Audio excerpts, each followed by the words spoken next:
அடுத்த ஜெனரேஷன் இன்னும் கொஞ்சம் கூடுதல் படிப்பு நோக்கி தான் நீங்கள் பயணிக்கணும்.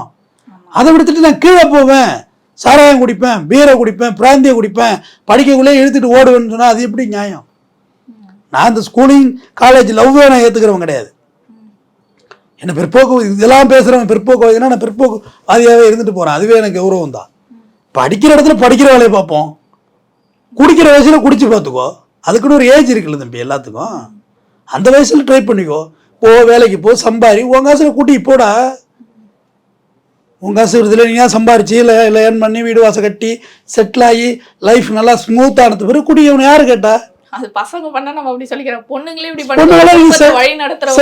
செட்டில் ஆகி குடிக்கலாம். நான் உன்னா இல்லைன்னு சொல்லலையே, நடக்காம இருக்கேன்னு நீ பப்பு பார்க்கவே இல்லையா? பப்புல போய் பாருங்க, எல்லாம் ஆம்பளை பொம்பளை கலந்து ஆடிக்கிட்டு டான்ஸ் ஆடிக்கிட்டு இது ஒரு ஈவெண்ட் நடத்திருக்காங்க பாண்டிச்சேரியில், பொண்டாட்டி சேஞ்சிங் ஈவெண்ட் நடத்திருக்காங்க. அந்த லெவலுக்கு போயிட்டு இருக்கு உலகம். அது அவன் பொண்டாட்டியா இல்லை அவனோட ஈவெண்ட் ஆர்கனைசர் பண்ணதெல்லாம் தெரியாது. இப்படி போயிட்டு இருக்க ட்ரெண்டு. அது அந்த வயசு வரைக்கும் செஞ்சுட்டு போங்க. நான் அதை உங்களை மறுக்கலையே. படிக்கிற வேலையை படிக்கணும்.